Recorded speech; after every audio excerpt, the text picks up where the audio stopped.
கங்கை கரை தோட்டம் பக்கத்தில் ஒரு ஆசிரமம். அங்கே ஒரு பெரியவர் தங்கியிருக்கிறார். அவர் தான் ராமகிருஷ்ண பரமஹம்சர். அந்த ஆசிரமம் இருந்த இடம் கரக்பூர். வங்காளத்தில் பொதுவாக எல்லாரும் மீன் சாப்பிட்றது உண்டு. கங்கையில் குளிச்சுட்டு கையில் ஒரு மீனோடு வர்றது வழக்கம். இவர் இருக்கிற இடத்துக்கு கங்கையில் படகு வழியாக வரணும். அப்படி தான் எல்லோரும் வருவாங்க. வர்றவங்களை ஒன்று கூட்டி ஆன்மீக விஷயங்களை பற்றி பேசிக்கிட்டு இருப்பார். ஒவ்வொரு நாள் ஒவ்வொருத்தர் நகரத்துக்கு போகணும். வரும்பொழுது மீன் கொண்டுகிட்டு வரணும். அதுக்கு ஒரு அட்டவணையே உண்டு ஆசிரமத்தில். அது பிரகாரம் ஒரு நாள் சுவாமி யோகானந்தர் படகுல போனார். படகை செலுத்தினவங்க ராமகிருஷ்ணரையும் சுவாமி யோகானந்தரையும் மற்றவங்களையும் பித்தர்கள் அப்படின்னு சொல்லி ஏளனமாக பேசினாங்க. அவங்க என்ன பைத்தியம் பிடிச்சவங்க அப்படிங்கிறது மாதிரி. சுவாமி யோகானந்தருக்கு ரொம்ப மென்மையான இதயம். இவங்க இப்படி கண்ணாபின்னான்னு பேசுகிறத பார்த்தா மீனை வாங்கிட்டு திரும்புகிறப்போ என்ன நடக்குமோ அப்படிங்கிற பயம் வேறு வந்துட்டுது அவருக்கு. அவ்வளவு மென்மையானவர். இதை தெரிஞ்சுக்கிட்ட ராமகிருஷ்ணர் யோகானந்தா இங்கே வா அப்படின்னு கூப்பிட்டார். இவர் கண்ணீரை தொடச்சிக்கிட்டே கிட்ட போனார். சொன்னார், ஐயா, படகு ஓட்டுறவங்க உங்களை பற்றி மோசமாக பேசுகிறாங்க. என்ன திட்டினா பரவாயில்ல, ஆனால் உங்களை அவங்க திட்டுறாங்க. அதை என்னால் தாங்கிக்க முடியல அப்படின்னார். இதை கேட்டதும் ராமகிருஷ்ணருக்கு கோபம் வந்துட்டு தான். என்னது, உன்னுடைய குருவை பற்றி அவங்க மோசமாக பேசும்பொழுது நீ சும்மா இருந்தியா? வெளியில் போ அப்படின்னு விட்டார். குரு நிந்தனை செய்கிறப்போ அதை கேட்டுக்கிட்டு சும்மா இருக்கலாமா? குரு நிந்தனையை கேட்டால் பாவம் இல்லையா? என்னை தூற்றும் போது அவங்க பாவம் செய்கிறாங்க. அதை கேட்டுக்கிட்டு நீ சும்மா இருந்தால் நீயும் பாவம் செய்கிற அப்படின்னாராம். அடுத்த நாள் சுவாமி நிரஞ்சனானந்தர் போக வேண்டிய நாள். இவர் படகுல போகும்பொழுதும் அதே மாதிரி நடந்து தான். அவங்க மோசமாக பேச ஆரம்பித்தாங்க, திட்ட ஆரம்பித்தாங்க. அப்படி கேலி பண்ண ஒருத்தனை இவர் என்ன பண்ணார், பலார்னு கன்னத்தில் அரைஞ்சிட்டார். இன்னொருத்தனை கங்கையில் தூக்கி எறியறதுக்கும் தயாராகிட்டார். அதுக்கப்புறம் அவங்க யாரும் வாயை திறக்கலை. மீன் வாங்கிட்டு வர்றப்பவும் படகுல ஒரே அமைதி. அவ்வளவு பயம் அவங்களுக்கு. ராமகிருஷ்ணர் கூப்பிட்டு விசாரித்தார் என்ன நடந்ததுன்னு. இவர் சொன்னார், அவர் யோகானந்தா போகும்பொழுது என்ன நடந்ததோ அப்படியே தான் இப்பவும் நடந்தது.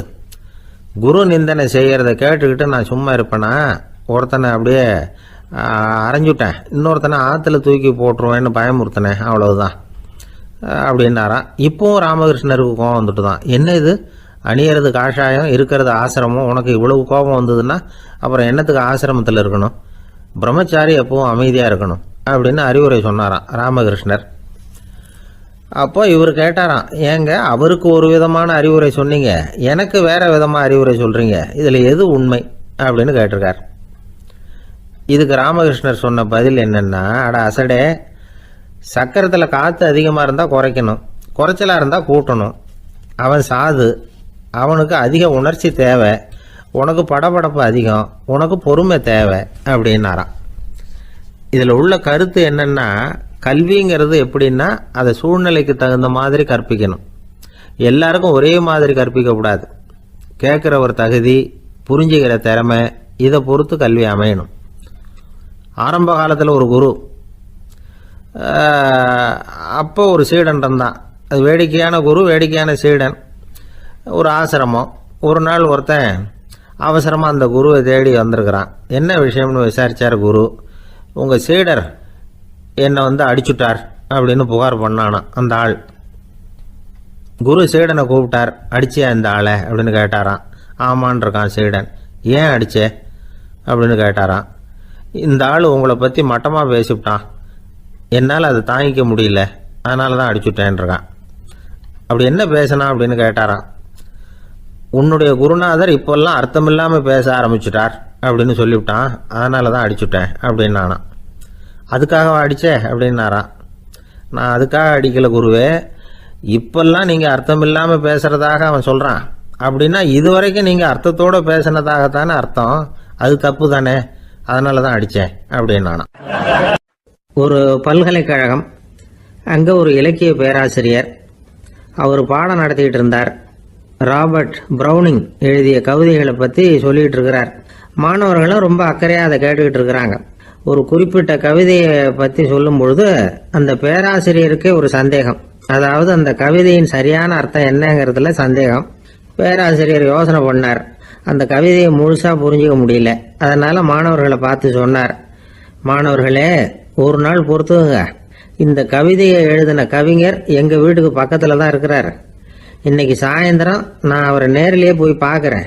பார்த்து இதுக்கு என்னங்க அர்த்தம்னு கேட்டுட்டு வந்துடுறேன். அதுக்கப்புறம் உங்ககிட்ட சொல்றேன் அப்படின்னாராம். அன்னைக்கு சாயந்தரமே அந்த பேராசிரியர் கவிஞரை தேடிட்டு போயிட்டார். கவிஞர் அவங்க வீட்டில் அவர் பாட்டு உட்காந்துருந்தாராம். இவர் போய் அவர் முன்னாடி உட்காந்தார். அப்புறம் கேட்டார், ஐயா, அந்த கவிதையின் முழு பொருள் என்னன்னு தெரிஞ்சுட்டு போறதுக்காக வந்திருக்கிறேன் அப்படின்னாராம். எந்த கவிதை அப்படின்னாராம் அவர். இவர் அந்த கவிதையை சொல்லியிருக்கார். கவிஞர் கொஞ்சம் யோசனை பண்ணிவிட்டு அப்புறம் சொன்னாராம், பேராசிரியரே, நீங்க கொஞ்சம் தாமதமா வந்துட்டீங்கன்னாராம். இவருக்கு ஒன்றும் புரியல. நீங்க என்ன சொல்றீங்க? நான் தாமதமா வந்துட்டேன்னா? நீங்க தான் உயிரோடு இருக்கிறீங்களே, அப்படி இருக்கும்பொழுது நான் தாமதமா வந்துட்டேன்னா அது எப்படி அப்படின்னு இவர் குழம்பி இருக்கிறார். இப்ப கவிஞர் சொன்னாராம், ஐயா, நான் உயிரோடு இருக்கிறேன்னா இல்லையாங்கிறது முக்கியம் இல்லை. நான் அந்த கவிதை வரிகளை எழுதினப்போ 2 பேருக்கு அதோட அர்த்தம் தெரிஞ்சிருந்தது. இப்போ ஒரே ஒருத்தருக்கு தான் அதோட அர்த்தம் தெரியும் அப்படின்னாராம். பேராசிரியர் யோசனை பண்ணியிருக்கார். அப்படின்னா அந்த ஒருத்தர் கவிஞர் ராபர்ட் பிரவுனிங்கை தவிர வேற யாரா இருக்க முடியும்? இவர் தான் அப்படிங்கிறத அவர் மனசுல நினைச்சுக்கிட்டார். அதனால சொன்னார், ஐயா, நான் தாமதமா வரல, அந்த கவிதையின் பொருள் என்ன அது சொல்லுங்கன்னார். பேராசிரியரே, நான் சொல்றது உங்களுக்கு புரியலன்னு நினைக்கிறேன். நான் இந்த வரிகளை எழுதினப்போ 2 பேருக்கு அதோட அர்த்தம் தெரிஞ்சிருந்தது. அந்த 2 பேர் யாருன்னா, ஒருத்தர் ராபர்ட் பிரவுனிங், அதாவது நான், இன்னொருத்தர் கடவுள். இப்போ அது கடவுளுக்கு மட்டும்தான் தெரியும். நானே இதை பத்தி பல தடவை யோசனை பண்ணி பார்த்தேன். இது ரொம்ப அழகானது, ஆனாலும் ரொம்ப வழுக்கலானது. அதை பிடிச்சிட்டோம்னு நினைச்சிட்டு இருக்கும் பொழுதே காத்து மாதிரி அது உங்ககிட்ட இருந்து ஓடி போயிடுது. எனக்கு ரொம்பவும் வருத்தமா தான் இருக்குது. நிச்சயமா நான் தான் இந்த வரிகளை எழுதியிருக்கிறேன். அதுல அர்த்தம் இருக்குங்கிறது எனக்கு தெரியும். அதை நான் உணர்றேன். ஆனா நீங்க என்ன மன்னிக்கணும். எனக்கே கூட அதை என்னால விளக்க முடியல. அப்படி இருக்கும் பொழுது உங்களுக்கு எப்படி அதை நான் விளக்க முடியும் அப்படின்னாரா அந்த கவிஞர். அனுபவிக்கப்படக்கூடிய எல்லாமே விளக்கப்படக்கூடிய ஒன்றல்ல, விளக்கப்படும் எல்லாமே அனுபவிக்கப்படக்கூடிய ஒன்றல்ல அப்படிங்கிறது ஞானிகளுடைய கருத்து. அதுக்காக தான் அந்த சம்பவம். வாழ்க்கையில் நீங்கள் தொடர்ந்து ஆய்வு செய்து கொண்டே இருக்கக்கூடிய விளக்கங்களை ஒருபோதும் அடைய முடியாத பரிமாணங்கள் இருக்கிறதுனால தான் அது அலுப்பு தட்டாமல் இருக்குது. உங்களால் நிறைய அனுபவிக்க முடியும். இருந்தாலும் நீங்கள் அனுபவித்து அறிந்த விஷயங்கள் கூட வார்த்தைகளால் விளக்கப்பட முடிவதில்லை அப்படிங்கிறது பெரியோர் சிந்தனை. இதெல்லாம் ஒரு பக்கம் இருக்கட்டும். நமக்கு தெரிஞ்ச பேராசிரியர் ஒருத்தர் 1 மணி நேரம் ரொம்ப விவரமா வகுப்பு எடுத்தார். கடைசியா சொன்னார், மாணவர்களே, ரொம்பவும் எளிமையா விளக்கமா எல்லா விவரமும் சொல்லியிருக்கிறேன். அதனால இதுல உங்களுக்கு சந்தேகம் வர்றதுக்கு வாய்ப்பே இல்லை. இருந்தாலும் கேட்க வேண்டிய கடமை கேட்கிறேன். இது வரைக்கும் நடத்தினதுல யாருக்காவது ஏதாவது சந்தேகம் உண்டா அப்படின்னு கேட்டாராம். எனக்கு ஒரே ஒரு சந்தேகம் தான் சார் அப்படின்னு எழுந்திரிச்சு நிக்கிறான் ஒருத்தன். என்னன்னு கேட்டாராம். இது வரைக்கும் நீங்க என்ன பாடம் சார் நடத்துனீங்க அப்படின்னானா அவன். பந்திக்கு முந்தர ஆசாமிகள் நம்மள பல பேர் உண்டு. அப்படி முந்தறதுக்கு கூட முயற்சி பண்றவங்க நிறைய பேர் இருக்கிறாங்க. இதுல என்ன ஒரு விஷயம்னா, பந்திக்கு முந்தறது கூட தப்பு இல்லை. ஆனா அப்படி ஒரு விருந்துல ஆளா போய் உட்காந்து சாப்பிட்டா கூட வெளியில வர்றப்ப என்ன பெரிய விருந்து வச்சுட்டான், சாம்பார்ல உப்பு இல்லை, ரசத்துல காரம் இல்லை அப்படின்னு குறை சொல்லிட்டே வர்றது இருக்கு பாருங்க. அது சரியில்லை, நாகரிகமும் இல்லை. கல்யாண பத்திரிகையில என்ன போட்டிருக்குது, என் பொண்ணுக்கும் இன்னார் பையனுக்கும் கல்யாணம், எல்லாரும் குடும்பத்தோட வந்திருந்து மணமக்களை ஆசீர்வதிக்கணும், இப்படித்தானே போட்டிருக்கோம். குடும்பத்தோட விருந்து சாப்பிட்டு சாப்பாடு எப்படி இருக்குன்னு அபிப்பிராயம் சொல்லிவிட்டு போங்க அப்படின்னா போட்டிருக்கு கல்யாண பத்திரிகையில. ஒருத்தர் வீட்டு விசேஷத்துக்கு போயிருக்கோம்னா எவ்வளவோ அசௌகரியங்கள் நமக்கு ஏற்படலாம். ஏராளமான கூட்டம் வந்திருக்கும். எல்லாரையும் அவங்க தனித்தனியாக கவனிச்சுக்கிட்டு இருக்க முடியாது. நாம தான் அனுசரித்து நடந்துக்கணும். நாமளா போய் வாழ்த்த வேண்டியவங்களை வாழ்த்தி விட்டு சேரணும். அதை விட்டுட்டு பத்திரிக்கை கொடுத்தானேன்னு போனேன், கவனிப்பே சரியில்லை அப்படின்னு புலம்பிக்கிட்டு இருக்கக்கூடாது. ஒரு விருந்துக்கு போனால் அங்கே எப்படி நடந்துக்கணும் அப்படிங்கிறத பற்றி கூட அனுபவசாலிகள் சில விவரங்கள்லாம் சொல்லியிருக்கிறாங்க. இந்த காலத்தில் கல்யாணம், பிறந்த நாள், அது இதுன்னு நிறைய விருந்துகள் நடக்குது. அதெல்லாம் எதுக்காக? மனித உறவுகளை வளர்த்துக்கிறதுக்காக தான், வேற எதுக்கு? ஒரு விருந்துக்கு போனால் அமைதியாக பொறுமையாக போய் உட்காரணும். அடித்து பிடிச்சிக்கிட்டு இடத்த பிடிக்க போகிறேன் அப்படின்னு நிற்கக்கூடாது. முதல் பந்தி நடந்துக்கிட்டு இருந்தால் அது முடிஞ்சு இலை எடுத்து சுத்தம் பண்ணதுக்கு அப்புறம் போய் உட்கார்றது தான் நாகரீகம். இலை எடுக்கிறதுக்கு முன்னாடியே அங்கே போய் உட்காந்தா நல்லா இருக்காது. நீங்கள் சாப்பிட்டுட்டு உட்காந்துருக்கீங்களா, சாப்பிட்றதுக்கு உட்காந்துருக்கீங்களா, பார்க்குறவங்களுக்கு சந்தேகம் வந்துடும்.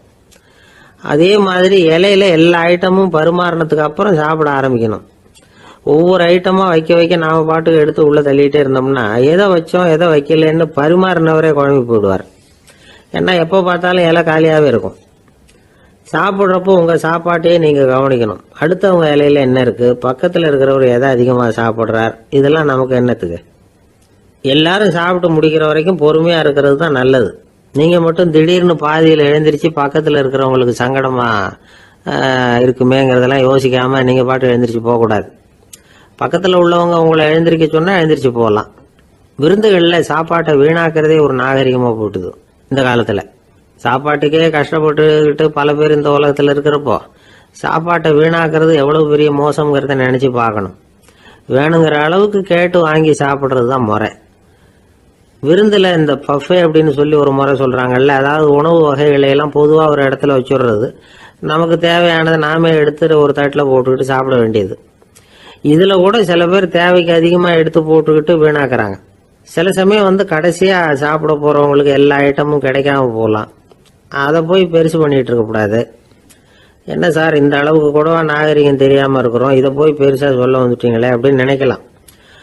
ஒருத்தர் 2 பேருக்கு இந்த விவரம் தேவைப்படலாம். அவங்க காதலையும் இது விழட்டுமேங்கிறதுக்காக தான் இது.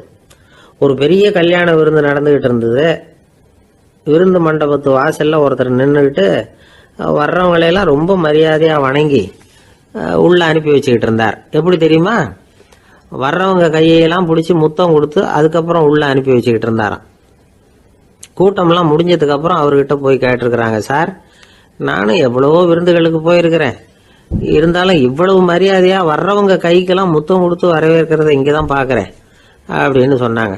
அதுக்கு அவர் சொன்னார், அட போங்க சார், நான் முத்தம் கொடுக்கல, முந்தின பந்திக்கு சாப்பிட்டவங்களே அடுத்த பந்திக்கும் வர்றாங்களான்னு மோந்து பார்த்து அனுப்பி வச்சுக்கிட்டு இருந்தேன் அப்படின்னார். அம்மாக்காரங்களுக்கு அடிக்கடி ஏற்படுற கவலை ஒன்று உண்டு.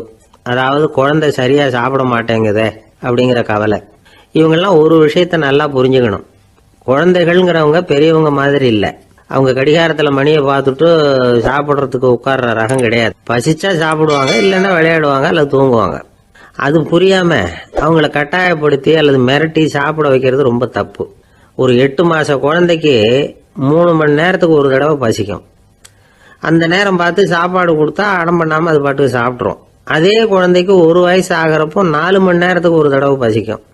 இந்த வயசுல இயற்கையாகவே பசி குறைஞ்சிருக்கும். அது புரியாம என் குழந்தை முன்னாடி மாதிரி இப்போ சரியா சாப்பிட மாட்டேங்கிறான் அப்படின்னு சில பேர் டாக்டர்கிட்ட போய் சொல்லிக்கிட்டு இருப்பாங்க. இன்னொரு விஷயம், ஒரு குழந்தைக்கு வயசு அதிகமாகிற வேகத்துக்கு உடம்பு எடையும் அதிகமாகிக்கிட்டே போகாது. உடம்பு எடை அதிகமாகிற வேகம் குறைஞ்சிக்கிட்டே வரும். 6 மாச குழந்தைக்கு ஒரு வாரத்தில் 150 கிராம் எடை கூடும். ஒரு வயசுல வாரத்துக்கு 71 கிராம் எடை கூடும்.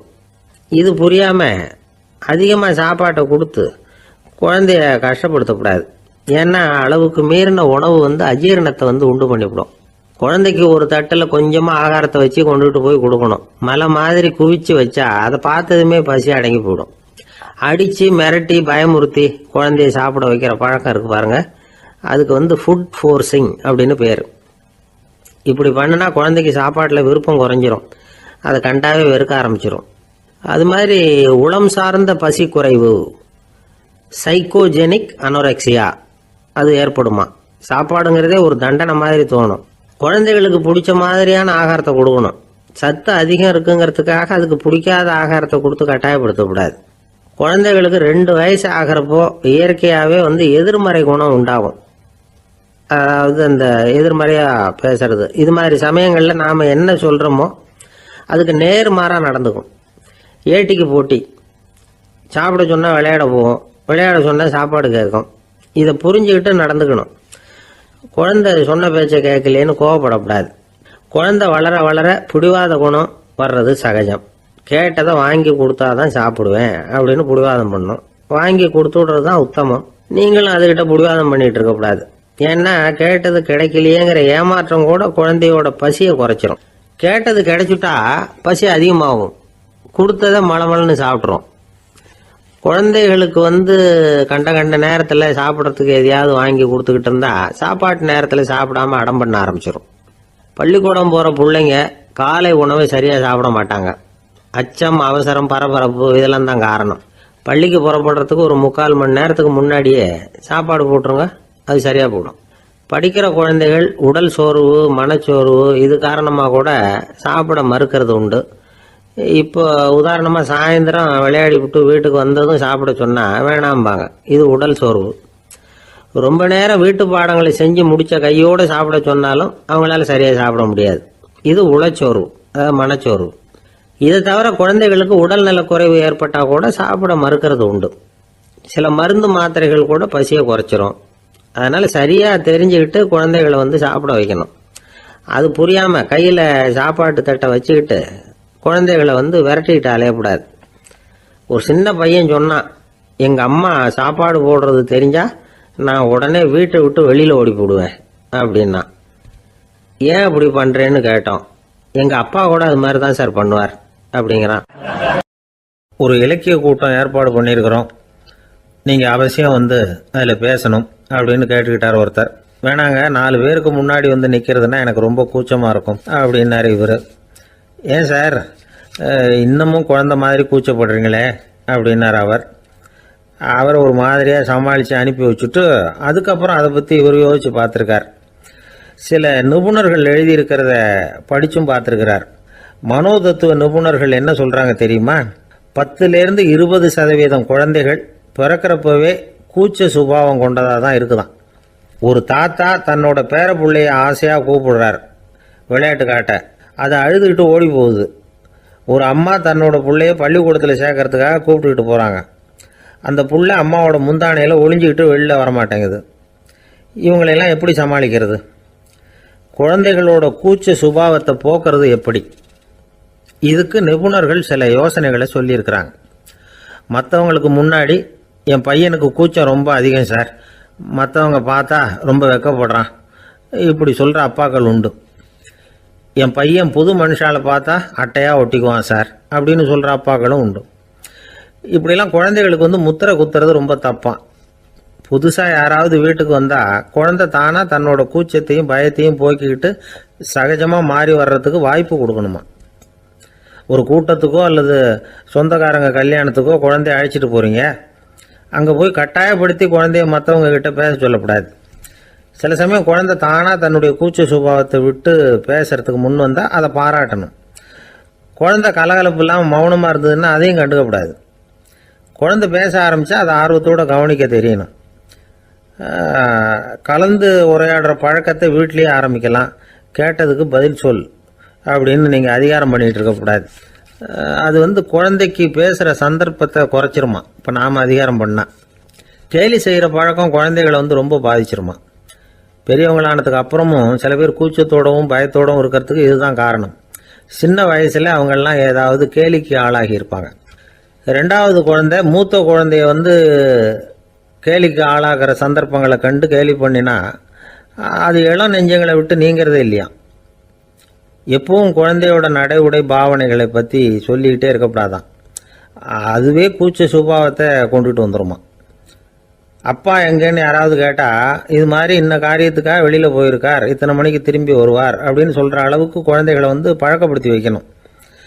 ஃபோன்லேயே யாராவது விசாரித்தா கூட இது மாதிரி பதில் சொல்லு அப்படின்னு சொல்லணும்.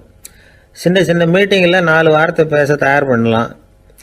ஒரு கடையிலையோ அல்லது ஹோட்டல்லையோ ஏதாவது விவரம் கேட்கணும்னா உங்கள் குழந்தைய தைரியமாக அனுப்புங்க. குழந்தைகள் பணிவாகவும் பொறுமையாகவும் விவரம் கேட்குறப்போ கூச்ச சுபாவம் தானாக போயிடும். சின்ன வயசுலேயே இப்படிலாம் பழக்கப்படுத்தினா தான் வருங்காலத்தில் தைரியமாக இந்த சமுதாயத்தில் வாழ முடியும். இல்லைன்னா 60 வயசுலேயும் அடுப்பங்கரையை விட்டு வெளில வர்றதுக்கு கூச்சப்பட்டுக்கிட்டு தான் இருக்க வேண்டியிருக்கும். இந்த காலத்து பிள்ளைங்க எவ்வளவோ பரவாயில்ல, எதுக்கும் தயங்குறதில்ல, கூச்சப்படுறதில்ல. ஒரு அம்மா அடுப்பங்கரையிலேருந்து சத்தம் போட்டாங்க, டேய் ராமு, தயவு பண்ணி அந்த டிவியை நிறுத்துறா, அந்த பெண்ணோட குரல் மகா மோசம், அடுப்பங்கரையில் இருக்கிற என்னாலேயே அதை சகிச்சிக்க முடியல அப்படின்னாங்களாம். உடனே பையன் கொஞ்சம் கூட தயங்காமல் பதில் சொல்கிறான், அம்மா இந்த குரல் டிவியிலேருந்து வரல, எழுத்த விட்டு மாமி தான் இங்கே வந்திருக்கிறாங்க, அவங்க தான் இப்போ என்னோட பேசிக்கிட்டு இருக்கிறாங்க அப்படின்னு. நான் ஐயா உங்கள் பேரை தொடர்ந்து தினம் கேட்டுக்கிட்டு இருக்கிறேன் அப்படின்னார் ஒருத்தர். தொடர்ந்து கேட்குறீங்களே, உங்களுக்கு காது வலிக்கலையா அப்படின்னு கேட்டோம். பேசுகிற உங்களுக்கே வாய் வலிக்கலை அப்படிங்கிறப்போ கேட்குற எங்களுக்கு எப்படி காது வலிக்கும் அப்படின்னார். நம்ம உடம்புல ஒரு அதிசயம் என்ன தெரியுமா? ரொம்ப நேரம் நாம் நடக்கிறோம்னு வச்சுக்கோங்க, கால் வலிக்கும். ரொம்ப நேரம் வேலை செஞ்சால் கை வலிக்கும், உடம்பு வலிக்கும். ரொம்ப நேரம் பார்த்துக்கிட்டே இருந்தால் கண்ணு வலிக்கும்.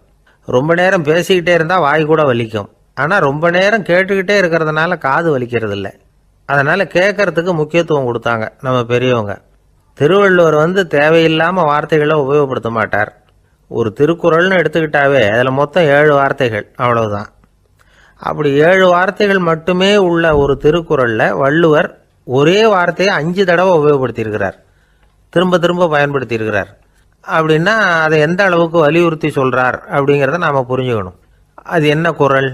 செல்வத்துள் செல்வம் செவிச்செல்வம், அச்செல்வம் செல்வத்துள் எல்லாம் தலை. செவிச்செல்வம்ங்கிறது அவ்வளவு முக்கியமானது. கற்றலின் கேட்டல் நன்று. அதிகம் கேட்கணுங்கிறதுக்காகத்தான் எவ்வளவு கேட்டாலும் காது வலிக்கிறது இல்லை. குறைச்சலாக பேசணும், அதிகமாக கேட்கணும். இன்னொரு விஷயம் கவனிங்க, நம்ம உடம்புல கண்ணுக்கு மூடி இருக்குது, எதையாவது நாம் பார்க்க விரும்பலைன்னா உடனே கண்ணை மூடிக்கலாம். நம்ம வாய்க்கு மூடி இருக்குது, பேச விருப்பம் இல்லையா, வாயை மூடிக்கலாம். மூக்குக்கு கூட மூடிக்கிற வசதி இருக்குது, எதையாவது முகர விருப்பம் இல்லையா, மூச்சை அடக்கிக்கலாம். ஆனால் பாருங்கள், காதுக்கு மூடி கிடையாது, அதை கையால் தான் மூட முடியும். யார் என்ன சொன்னாலும் அது நல்லதோ கெட்டதோ காதில் விழுந்துக்கிட்டு தான் இருக்கும். அறிவு தான் நல்ல விஷயங்களை எடுத்துக்கிட்டு கெட்ட விஷயங்களை விட்டுடணும். நல்ல கருத்துக்கள் நம்ம காதில் நிறைய விழுந்துக்கிட்டே இருக்கணும். அதை கேட்டு நாம் நல்லபடியாக வாழணுங்கிறது தான் படைப்பின் விருப்பம். ஆன்மீகவாதிகள் கூட ஒன்று சொல்லுவாங்க, அதாவது ஆன்மீக பாதையில் நீங்கள் முன்னேறணும்னா முதல்ல சிரவணம் செய்யணும்பாங்க. அதாவது பெரியவங்க சொல்கிற நல்ல கருத்துக்களை கேட்கணும் அப்படின்னு அதுக்கு அர்த்தம். அதனால் யார் நல்ல கருத்துக்களை சொன்னாலும் அதை காது கொடுத்து கேளுங்க. இவ்வளவு கருத்துக்களையும் நம்ம நேயர் ஒருத்தர்கிட்ட சொல்லிகிட்டு இருந்தோம். அவரும் சரி சரின்னு தலையாடிக்கிட்டே இருந்தார். அப்புறம் சொன்னார், நீங்கள் சொல்கிறது சரிதான் சார், காதுக்கு மூடி இல்லைங்கிறது ரொம்ப சரி. அதனால தான் உங்கள் தகவல் கூட நாங்கள் விரும்புகிறோமோ இல்லையோ தினம் காதில் விழுந்துக்கிட்டு இருக்குது அப்படின்னார். எங்களுக்கு ரொம்ப பெருமையாக இருந்தது. அப்படியா அப்படின்னோம். ஆனாலும் என்ன மாதிரி சில பேர் நீங்கள் தகவல் சொல்கிற சமயத்தில் காதில் மூடி இல்லையேன்னு சொல்லி கவலைப்படுறதில்ல சார் அப்படின்னார். ஏன்னு கேட்டோம். காதை மூடுறதுக்கு தானே வசதி இல்லை, ரேடியோவை மூடுறதுக்கு வசதி இருக்குதுல்ல, அதனால் டக்குன்னு அதை மூடி வச்சுருவோம் அப்படின்னார்.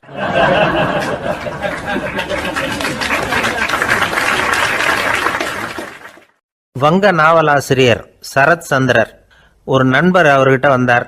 வழக்கமாக எல்லா எழுத்தாளர்கள்கிட்டையும் கேட்குற ஒரு கேள்வியை கேட்டார். நீங்கள் எழுத்துத்துறைக்கு வந்தது எப்படி? இதுதான் கேள்வி.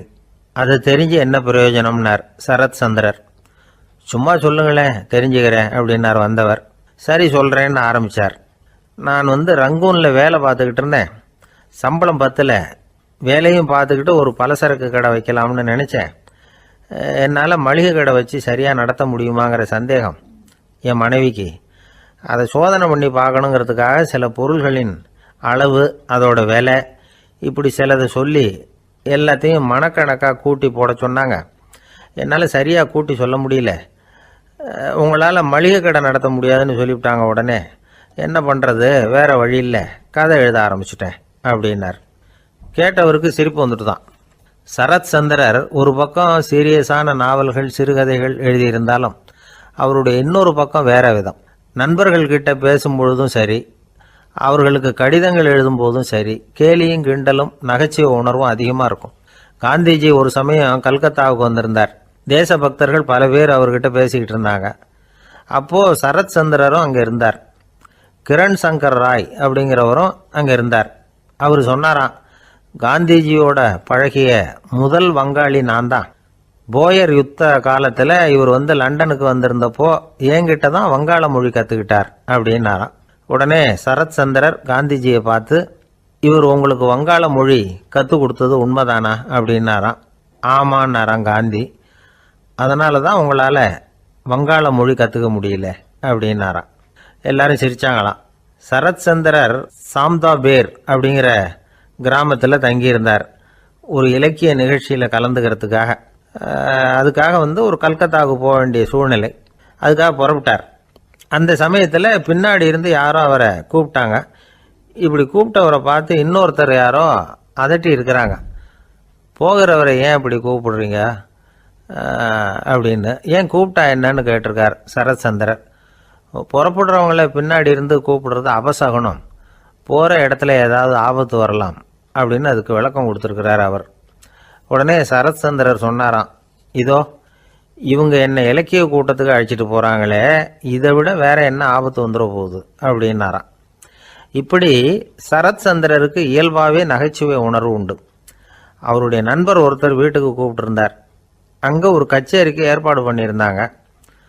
சரத்சந்திரருக்கு இயல்பாகவே கச்சேரியில் நீண்ட ஆலோசனையெல்லாம் கேட்கறதுக்கு பொறுமை இருக்காது. அதனால் மெதுவாக பாட போகிறவர் எப்படி அப்படின்னு கேட்டிருக்கார். அவருக்கு ரொம்ப நல்லா பாட தெரியும் அப்படின்னு சொல்லியிருக்கிறாங்க. அதுக்கு சரத்சந்திரர், பாட தெரியுங்கிறது சரி, பாட்டை நிறுத்த தெரியுமா அதை சொல்லுங்க முதல்ல அப்படின்னாராம். தேசத்து மேலேயும் தாய்மொழி பேர்லையும் செலுத்துற அன்புக்கு அபிமானம்னு பேர். தேசாபிமானம்னு சொல்றமே இதுதான். ஒரு கணவன் மனைவி பேர்ல காட்டுற அன்புக்கு காதல்னு பேரு. கடவுள் பேர்ல செலுத்துற அன்புக்கு பக்தின்னு பேரு. இப்படி அன்புல பல ரகம் இருக்கிறப்போ அதுல உள்ள வித்தியாசம் தெரியாம இடம் மாத்தி அன்பு காட்டினா இடைஞ்சல் தான். சரி, இந்த அன்பை பத்தி விஞ்ஞானம் என்ன சொல்லுது தெரியுமா? இதயத்தை பாதுகாக்கிறதுக்கு முக்கியமா தேவைப்படுற ஒண்ணு இந்த அன்பு தான் சொல்லுது. நெதர்லாந்து விஞ்ஞானிகள் இதை ஆராய்ச்சி பண்ணியே கண்டுபிடிச்சிருக்கிறாங்க. கொஞ்சம் முயல் குட்டிகளை 2 பிரிவா பிரிச்சாங்க. 2 குரூப்புக்கும் கொழுப்பு அதிகமா உள்ள ஆகாரத்தையே கொடுத்துக்கிட்டு வந்தாங்க. ஆனா ஒரு குரூப்புக்கு வெறுமன ஆகாரத்தை கொடுத்ததோட சரி, இன்னொரு குரூப் முயல்களுக்கு ஆகாரம் கொடுத்ததோட நிறுத்திக்கல. அதுக்கு முன்னாடி கூண்டுகளை திறந்து விட்டு முயல்களை கொஞ்ச நேரம் எடுத்து கொஞ்சி விட்டு அதுக்கப்புறமா ஆகாரம் கொடுத்தாராம் ஆராய்ச்சியாளர். இந்த குரூப்புக்கு இதய பாதிப்பு 60% குறைச்சலா இருந்துதான். சில நோயாளிகளுக்கு ஹார்ட் அட்டாக் வந்தாலும் அதை தாங்கிக்கிட்டு குணமாகிற சக்தி அதிகமா இருக்குது. இது எப்படின்னு ஆராய்ச்சி பண்ணி பார்த்துருக்கிறாங்க. அவங்க எல்லாம் மனைவி தன் பேர்ல ரொம்ப அன்பா இருக்கிறதாக நினைக்கிறவங்களா இருக்கிறாங்களாம். இதய நோயாளிகள் பல பேரை சந்திச்சு இதய நோய் ஏற்பட என்ன காரணம்னு கேட்டிருக்கிறாங்க. அவங்க சொன்ன காரணம்லாம் சாப்பாடு சம்பந்தமா இல்லையா, மனைவி அன்பா இல்ல, இப்படிப்பட்ட காரணத்தை தான் சொல்றாங்களாம். அதனால இதயத்தை பாதுகாக்கணும்னு நினைக்கிறவங்க அடுத்தவங்க அன்பா இருக்கிறது மாதிரி பாத்துக்குங்க, அதுதான் முக்கியம். ஒருத்தர் முகம் பூரா பிளாஸ்டரி போட்டுட்டு வந்தார். ரொம்ப கோபமா, என்னங்க ஆச்சுன்னு விசாரிச்சேன். எல்லாம் உங்களால தான் சார்னார். விவரமா சொல்லுங்களேன். என்ன, உங்க தகவலை கேட்டுட்டு ஒரு பூனைக்குட்டியை கையில எடுத்தேன், அன்பா அதை தடவி கொடுக்கறதுக்காக. ஆனா அது முந்திக்கிட்டது, அது என் முகத்தை தடவி கொடுத்துட்டுது, முகம் பூரா நகை கீறல், அதுதான் இப்படி அப்படின்னார்.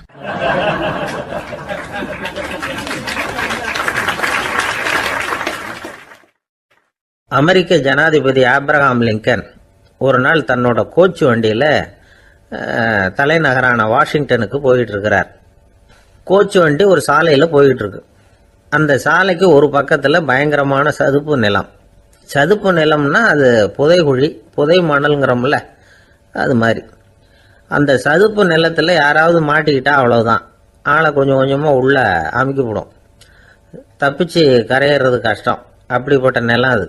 ஆப்ரஹாம் லிங்கன் ஏதோ ஒரு முக்கியமான அரசாங்க வேலையா போயிட்டு திரும்பி வந்துகிட்டு இருக்கிறார். அதனால அந்த சமயத்தில் அவர் விலை வசந்த ஆடைகளை அணிஞ்சிருக்கிறார். அப்படி அவர் அந்த கோச்சு வண்டியில் வந்துகிட்டு இருக்கிறாரு. அந்த சமயத்தில் ஒரு காட்சி அவர் கண்ணில் பட்டுட்டுது. என்ன தெரியுமா? ரோட்டுக்கு பக்கத்தில் இருந்த சதுப்பு நிலத்தில் ஒரு இளம் பன்றி குட்டி சிக்கிக்கிட்டு தவிச்சுக்கிட்டு இருக்குது. பரிதாபமாக கத்திக்கிட்டு இருக்குது. அதை பார்த்தார் லிங்கன். அவருக்கு என்ன மாதிரி ஆயிட்டுது. உடனே வண்டியை நிறுத்த சொன்னார். கீழே இறங்கினார்.